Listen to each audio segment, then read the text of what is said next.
নমস্কার বন্ধুরা, রিলশ্রী কিচেনে তোমাদের সবাইকে স্বাগত জানাই। আজকে আমি দেখো খাস্তা খাজার রেসিপি তোমাদের সঙ্গে শেয়ার করব। সামনেই কিন্তু জগন্নাথের পুজো, বাড়িতে বানিয়ে কিন্তু ভোগও এটা দিতে পারো। খুব সহজ করে ঘরোয়া পদ্ধতিতে এটা বানাবো। তো দেখো, প্রথমেই আমি ময়দা নিয়ে নিয়েছি 250 গ্রাম। এর মধ্যে সামান্য লবণ দিয়ে এটাকে একটুখানি এভাবে ঘুরিয়ে নেব। দিয়ে এর মধ্যে আমি কিন্তু 2 চামচ ঘি দেব।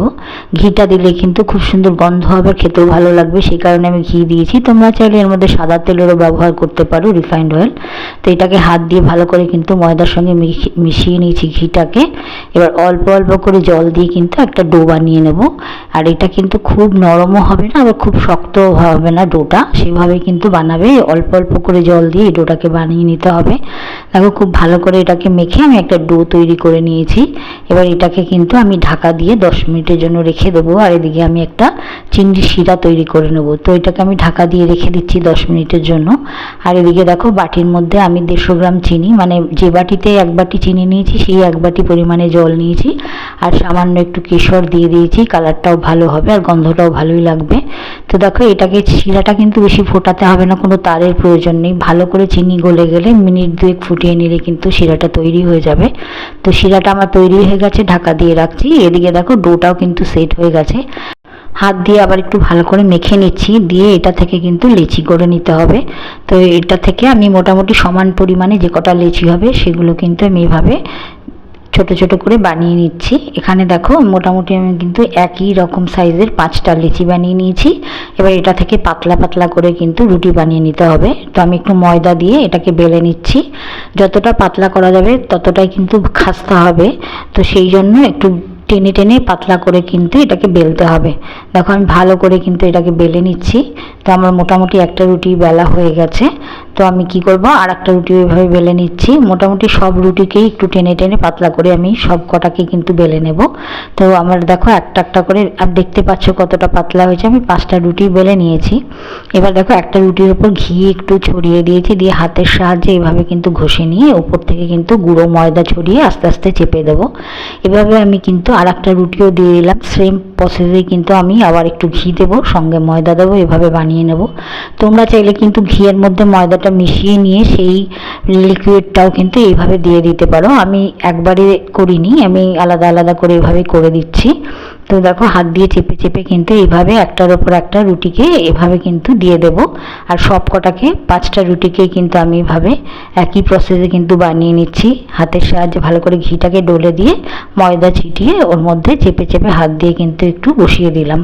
দেখতে পাচ্ছি, এভাবে বসিয়ে দিয়েছি। এবার একটা কাটার দিয়ে বা ছুরি দিয়ে কিন্তু আমি এভাবে ছোট ছোট করে লম্বা লম্বা ফিতের মতো করে কেটে নেব।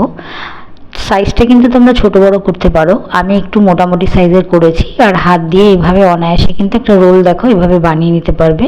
তো আমি হাত দিয়ে এভাবে রোল একটা তৈরি করে নিচ্ছি। আর এইভাবে কিন্তু একটা একটা করে আমি সবগুলো রোলকে বানিয়ে নেব। তো দেখো, একটা বানিয়েছি, আর একটা এভাবে তুলে দেখিয়ে দিচ্ছি। এভাবে নিয়ে আমি সব কটা রোলকে এভাবেই কিন্তু তৈরি করে নিয়েছি। এবার বেলবার জন্য দেখো, প্রথমে যে এন্ড লাস্টের পার্টটাকে আস্তে করে নিচের দিকে একটু হালকা করে চেপে দিলাম, যাতে করে কিনা বেলবার সময় এটা কিন্তু খুলে যাবে না। সেই জন্য অবশ্যই ওটা কিন্তু করতে হবে। আর হালকা হাতে এটাকে বেলে নিতে হবে। মোটামুটি হালকা করে বেলবে, নাহলে লেয়ারগুলো কিন্তু নষ্ট হয়ে যাবে। তো আস্তে আস্তে টেনে টেনে কিন্তু দেখো আমি বেলে নিচ্ছি এইভাবে। তো আমি এইভাবে বেলে নিয়ে সব কটাকে কিন্তু তৈরি করে নেব। দেখো, একটা হয়ে গেছে। আমি পরপর সব কটা লিচিকেই কিন্তু এভাবে বেলে নিয়েছি। এদিকে দেখো, তেল আমি আগেই বসিয়েছিলাম, তেলটা খুব গরম হয়ে গেছে। তো আমি আঁচটাকে একদম ছোট করে দিয়েছি। আঁচটা কিন্তু একদম ছোট রাখবে, নাহলে কিন্তু ভালো করে খাস্তা হবে না, জিনিসটা ভেতর থেকে কিন্তু নরম থেকে যাবে। সেই জন্য তেলটা একদম লো ফ্লেমে রেখেই করতে হবে ভাজাটা। প্রথমে তেলটাকে ভালো করে গরম করে নিয়ে তারপরেই লোতে রেখে কিন্তু উল্টে পাল্টে এইভাবে কিন্তু ভেজে নিতে হবে। দেখো, মোটামুটি আমার কিন্তু একটা ভাজা হয়ে গেছে। দেখতে পাচ্ছ কালারটাও কত সুন্দর এসছে, আর খুব খাস্তা হয় এটা।